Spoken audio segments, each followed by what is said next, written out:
Hello, dear students. Welcome to Economics with Bhargav Ma'am. Continuing with Indian Economic Development, Chapter 3. In this video, we'll cover demonetization.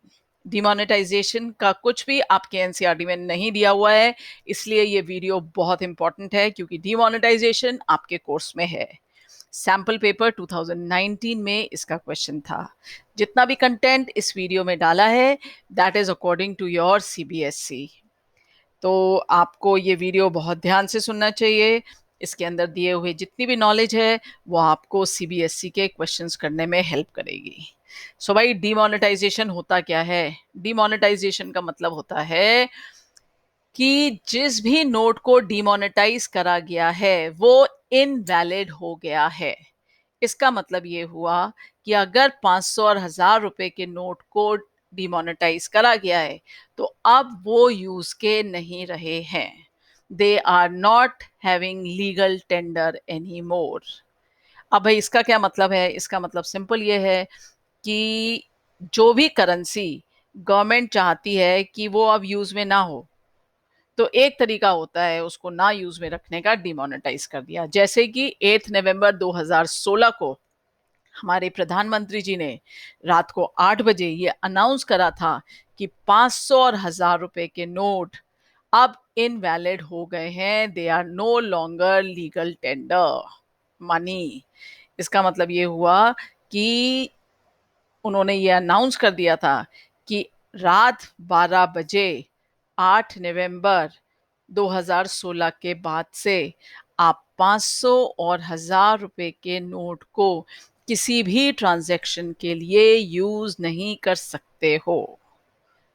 The two largest denomination notes, 500 and 1000, were demonetized with immediate effect, easing to be legal tender, except for a few specified purpose such as paying utility bills. अगर आपको बिजली का bill देना था, petrol लेना था, पानी का बिल देना था, ऐसे कामों के लिए ही आप 8 नवंबर के बाद 15 दिन के लिए 500 और 1000 के नोट यूज कर सकते थे. बाकी 9 नवंबर से आप उन 500 और 1000 रुपए के नोट जो उस समय थे उनसे कोई ट्रांजैक्शन नहीं कर सकते थे.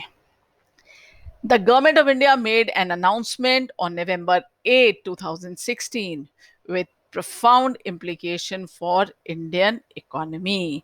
तो डिमोनेटाइजेशन की अनाउंसमेंट कब हुई थी? रात को 8 बजे 8 नवंबर को 2016 में. अब एक्चुअली डिमोनेटाइजेशन का प्रोसेस कब शुरू हुआ? फिर 9 नवंबर. और वो खत्म कब हुआ था? 30 दिसंबर.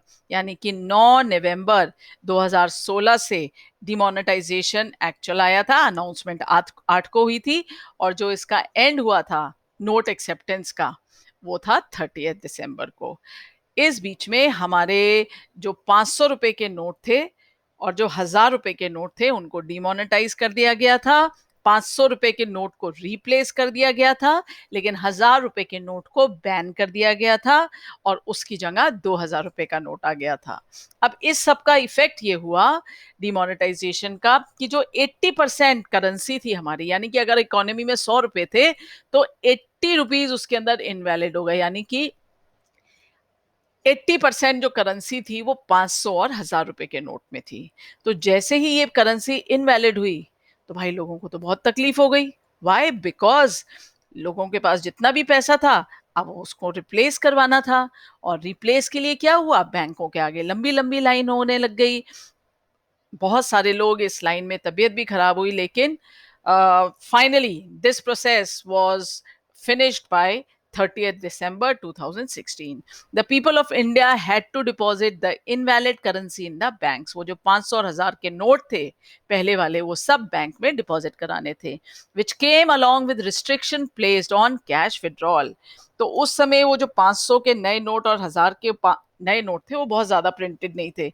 तो एक रिस्ट्रिक्शन लगाई गई कि आप 2500 से ज्यादा के नोट नहीं निकाल सकते हो.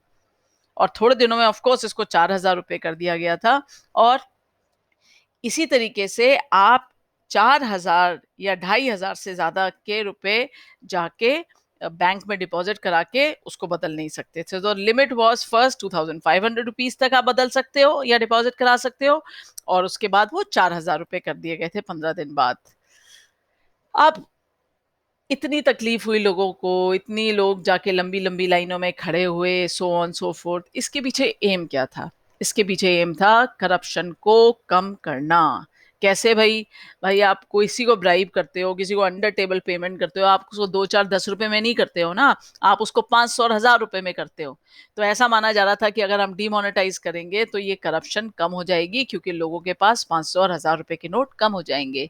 दूसरा बात क्या थी? दूसरा एम क्या था? Counterfeiting the use of high denomination notes for illegal activities, controlling terrorism. Pakistan से 500 के नोट छप छप के आते थे और वो टेररिस्ट फंडिंग में लगते थे। जो वहां पे पत्थरबाज थे उनको वो पाकिस्तान से आए हुए 500 500 रुपए के नोट जो वहां के प्रिंटेड थे वो देके उनसे पत्थरबाजी कराई जाती थी। तो एक उसको कंट्रोल करने के लिए था। And finally countering the black money, money जिसके ऊपर टैक्स नहीं डिक्लेयर्ड होता है। लोग 500 और 1000 के नोट से उठा उठा के अपने घरों में रख लेते थे, जिसके ऊपर वो टैक्स नहीं देते थे। क्यों? क्योंकि वो किसी के नोटिस में ही नहीं होते थे, और 500 और 1000 रुपए के नोट उठा के रखना भी आसान था। तो गवर्नमेंट ने ऐसा सोचा था कि डिमोनेटाइज करेंगे तो ये 500 और जो 1000 रुपए के नोट हैं अपने आप निकल के बाहर आएंगे, लोग निकालेंगे, बोलेंगे भाई इसको चेंज करो, और इससे पता भी चल जाएगा कि भाई किसने ब्लैक मनी इतना इकट्ठा करा हुआ है और कौन कौन है वो जो ब्लैक मनी इकट्ठा करते हैं। एक और भी बड़ा पर्पस था, और वो पर्पस ये था कि हम जो इंडियंस को सारे वक्त कैश में ट्रांजैक्शन करने की आदत है उसको थोड़ा कम करना, उस पे लगाम लगाना। आप ये देखो डिमोनेटाइजेशन के बाद पेटीएम, पेपैल ये सब बहुत चला, उससे पहले कोई इसको उठा के राजी नहीं था। तो कैश लाइट इकोनॉमी बनाने के लिए भी डिमोनेटाइज करा। हमारा अल्टीमेट एम क्या है? डिजिटल इंडिया बनाना। डिजिटल इंडिया बनाने में डिमोनेटाइजेशन एक बहुत बड़ा कदम रहा है। क्यों? क्योंकि डिमोनेटाइजेशन होने के संग लोगों में एक आदत आई है making payment through digitally. So another feature of demonetization is to create a cashless or cash light economy, channeling more savings through the formal financial system and improving tax compliance, making way for digital India. अब इसका outcome क्या रहा है एक बार short में देख लेते हैं। टैक्स एडमिनिस्ट्रेशन मेजर्स, डेफिनेटली सारा जो ब्लैक मनी था वो निकल के जब बैंक के काउंटर में आया तो ये गिनाई हो गई, भाई कहाँ था ये पैसा, कहाँ से आया। दूसरी बात, टैक्स इवेजन कम हुआ। जब आप सारा पैसा लाके बैंक काउंटर पे रख दे रहे हो अपने नोट बदलने के लिए तो आपको बताना भी पड़ा, डिक्लेयर भी करना पड़ा।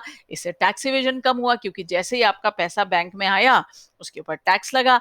आपने डिक्लेयर करा तो गवर्नमेंट की तरफ से स्कीम आई थी कि अगर आप अपना पैसा डिक्लेयर कर दोगे तो आप पे कम पेनल्टी लगेगी। इससे बहुत ज्यादा टैक्स कलेक्शन बढ़ गया था फर्स्ट ईयर में।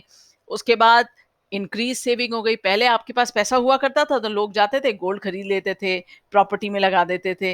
लेकिन जैसे ही डिमोनेटाइजेशन हुआ तो वो सारा का सारा पैसा बैंक में आया, and it became a saving.